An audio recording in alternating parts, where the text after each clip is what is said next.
More and more Democrats see themselves on the lousy side of a simple choice: Biden 2024 or Michelle Obama 2024. A new Wall Street Journal op-ed says if Biden bows out, how about Michelle Obama? Two veteran Democratic strategists write the most likely 2024 scenario is that Mr. Biden will see his reelection bid through to the end, win or lose. Even so, we, meaning the Democratic Party, will be doing ourselves a disservice if we don't consider a backup plan, a plan we have considered a lot here on the program going back now almost a year. Michelle Obama is universally loved.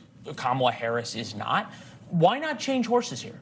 You replace Kamala Harris with Michelle Obama, Joe Biden wins in a walk-off home run. She's doing everything you would expect, though, if she wanted a draft Michelle campaign. Before you say, well, she already said no, just follow along for a minute.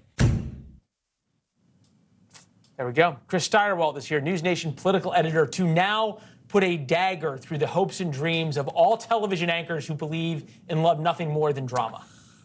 This would, every year I bet the West Virginia University Mountaineers to win the college football championship. And if it ever happens, I'm going to be super excited.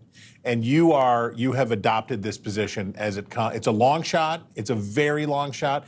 But if it comes through, you're going to cash in big because you're going to have had the priors. You're going to have been in on this for a year before it happens. So okay, you're playing the long game. Playing the long game. But this is what I think is interesting. And if you're absolutely right that Michelle Obama is doing everything to say, I'm not running. Right. But if you're looking for a draft Michelle moment, you would be doing all of the same things, including this ABC News soundbite back in 2022 talking about whether Joe Biden should run again. Take a listen.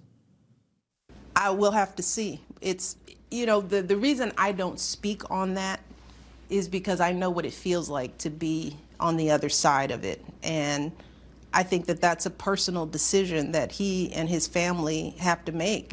I mean, probably if I hadn't been through it, I'd feel more cavalier about opining on it.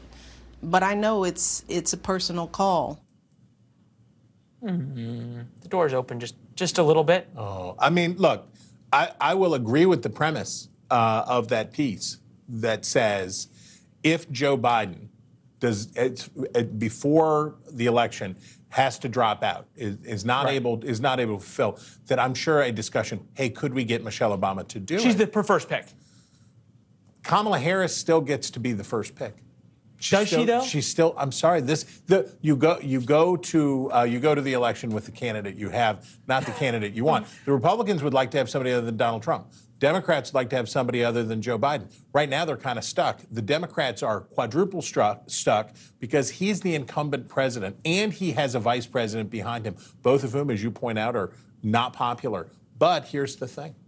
If being right and being popular were sufficient, we wouldn't have the two choices that we had in 2020, and we wouldn't have had the two choices we had in 2016. So popularity and efficacy are not the most important thing in a system that is weird and often stupid. Fair. And yet it is still the best system compared to all the other systems. But I ask this in this sense. Everyone I talk to, everyone you talk to says, hey, look, 330 million people, can't we do better than Trump and Biden? And the answer is yes, we can, but we're not, on and on and on. Is the media doing itself, and by that, and by extension, the country, a disservice, not being willing to discuss why there are no primary challenges to Joe Biden, not being willing to sort of put out there, hey, this may not be the sort of easiest path that's ever been laid for somebody? The system that is problematic, the system that is often stupid, is the primary election system. Yeah. In which if you can win the primary, you often can't win the general. So you end up with lame horses that make their way through. Incumbent presidents, I'll put it to you this way. Incumbent presidents don't debate. They never debate. They didn't debate George Bush didn't debate Pat Buchanan. Jimmy Carter didn't debate Ted Kennedy. They just don't do it. If you have the apparatus of the party, if you have it under your Donald Trump, in some states, they got rid of the primaries for Donald Trump in 2020 so that he wouldn't have to face even the nominal opposition from the former governor of Massachusetts. So look, it's not an ideal situation for Democrats, but what they're trying to do right now very much is clench their teeth and hope they're going to jump off that cliff and hope that it pays off again. Thanks for watching. Go to newsnationnow.com to find NewsNation on your television provider. And don't forget to subscribe. Click the red button to get more of NewsNation's fact-driven, unbiased coverage.